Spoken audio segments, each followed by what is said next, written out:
राधे दोस्तों, जय श्री कृष्णा। स्वागत है आपका हमारे चैनल पर। चलिए भगवान श्री कृष्ण की एक बहुत ही सुंदर कथा सुनाते हैं। पर उससे पहले यदि आप हमारे चैनल पर नए हैं तो वही प्रार्थना है कि प्लीज़ चैनल को सब्सक्राइब कर लीजिए, बेल आइकन प्रेस कर दीजिए और एक प्यारा सा लाइक कर दीजिए। हाँ दोस्तों, लेकिन कथा पूरी सुनकर जाइएगा। बहुत ही सुंदर कथा है, बहुत छोटी है लेकिन बहुत मनमोहक कथा है। कहते हैं कि इस कथा को सुनने मात्र से 84 लाख योनियों से मुक्ति मिल जाती है। कथा यहाँ से शुरू होती है कि एक बार की बात है। एक बार माता यशोदा भगवान श्री कृष्ण के गांव में जो लोग इतना उड़ाना लेके आते थे कि यशोदा तेरे लाला ने ये कर दिया, मेरा मक्खन चुरा लिया, मेरे मटकी तोड़ दी, उससे परेशान हो गई थी और तंग आकर वह भगवान श्री कृष्ण के पीछे छड़ी लेकर दौड़ रही थी। जब भगवान श्री कृष्ण ने माता यशोदा को छड़ी लेकर आते हुए देखा तो वह डर गए। उन्हें लगा कि अरे बाप रे, इस छड़ी से चोट तो बहुत लगेगी और मैया इतने क्रोध में भी है, अब क्या करूं, यहाँ से भागना ही उचित रहता।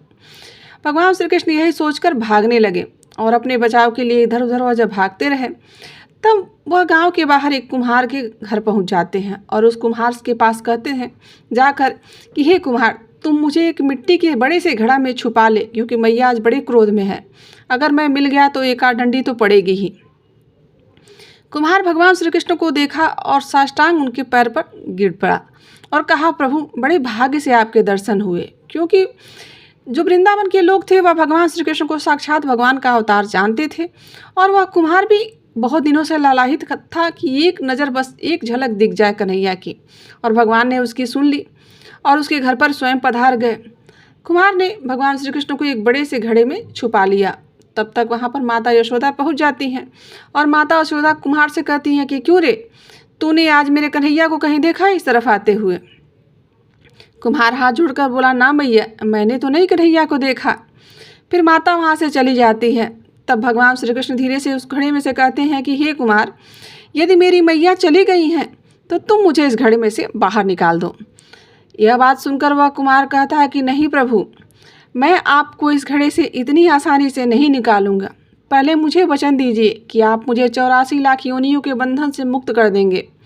भगवान श्री कृष्ण घड़े में बैठे बैठे मुस्कुरा रहे थे और उन्होंने कहा कि चल ठीक है, मैं तुझे 84 लाख योनियों से मुक्त करता हूँ, अब मुझे बाहर निकाल दो। कुम्हार कहने लगा, मुझे अकेले नहीं प्रभु, मेरे परिवारजनों को भी इस जन्म मरण और 84 लाख योनियों के बंधन से मुक्त कर दीजिए। भगवान श्री कृष्ण ने वचन दिया, कहा ठीक है, अब तो घड़े से निकाल दे, मैं उनको भी इस 84 लाख योनि के भटकने से मुक्त करता हूँ। मैं तुम्हें वचन देता हूँ, अब मुझे इस घड़े से बाहर निकाल दो। परंतु वह कुम्हार बोला, नहीं प्रभु, एक विनती और है, उसे पूरा कर दीजिए, फिर मैं आपको इस घड़े से बाहर निकाल दूंगा। भगवान बोले, वह भी बता दो, क्या कहना चाहते हो? कुम्हार कहने लगा कि हे प्रभु, आप जिस घड़े के अंदर छुपे हुए हैं ना, उसकी मिट्टी मेरे बैलों के ऊपर लाद कर लाई गई है, तो मेरे उन बैलों को भी इस 84 लाख योनियों के बंधन से मुक्त कर दीजिए। आप वचन दीजिए, मैं आपको घड़े से निकाल दूंगा। भगवान ने कहा, और कुम्हार के प्रेम में इतने भगवान विवश हो गए थे और प्रसन्न होकर मुस्कुराते मुस्कुराते बोले कि चलो ठीक है, मैं तुम्हारे बैलों को भी इन 84 लाख योनियों के बंधन से मुक्त करता हूँ। फिर उसके पश्चात भगवान ने कहा कि अब तो निकाल दो। तब उनने कहा कि नहीं प्रभु, अब बस एक आखिरी इच्छा बची है, बस उसे पूरा कर दीजिए, फिर मैं आपको घड़े से बाहर निकाल दूंगा।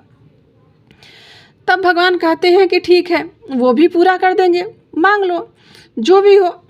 तब उसने कुम्हार ने कहा कि हे प्रभु, मेरे और आपके इस वक्तव्य को, जो यह घटना घटी है और यह कहानी जो चल रही है, इसे जो भी सुने उसे भी 84 लाख योनियों के बंधन से मुक्त कर दीजिए, बस यही एक आखिरी वचन दे दीजिए। भगवान श्री कृष्ण घड़े में बैठे बैठे मुस्कुरा रहे थे और उन्होंने कहा, और वो कुम्हार के प्रेम में इतने विवश हो गए थे कि उन्होंने कहा कि चलो ठीक है, मैं यह तुम्हारी इच्छा पूरी करता हूँ, तुम्हें वचन देता हूँ। फिर कुम्हार ने बाल श्री कृष्ण को उस घड़े से बाहर निकाल दिया और उनके चरणों में साष्टांग प्रणाम किया। प्रभु जी के चरण धोए, चरणामृत पिए और उस चरणामृत को अपनी पूरी झोपड़ी में छिड़क दिया। भगवान श्री कृष्ण ने भी उसे गले से लगा लिया। भगवान श्री कृष्ण के गले लगते ही वह इतना रोया कि जैसे वह भगवान में ही समाहित हो गया।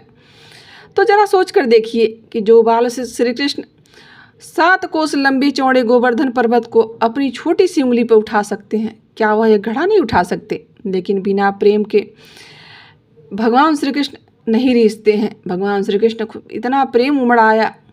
कहते हैं कि भगवान श्री कृष्ण या कोई भी ईश्वर सिर्फ प्रेम के ही भूखे होते हैं। सच्चे मन, सच्ची श्रद्धा और सच्चे प्रेम से आप ईश्वर को याद करिए, ईश्वर आपके सदैव समीप रहेंगे। तो दोस्तों, यह थी भगवान श्री कृष्ण की बाल लीला की जुड़ी हुई एक कथा। आशा करती हूँ कि आपको यह वीडियो अच्छी लगी होगी, और हाँ, यह कहानी और वीडियो अच्छी लगी हो तो अपने दोस्तों तक शेयर करें और हमारे चैनल से जुड़े हमें सपोर्ट करें। अभी के लिए बस इतना ही। राधे राधे, जय श्री कृष्णा।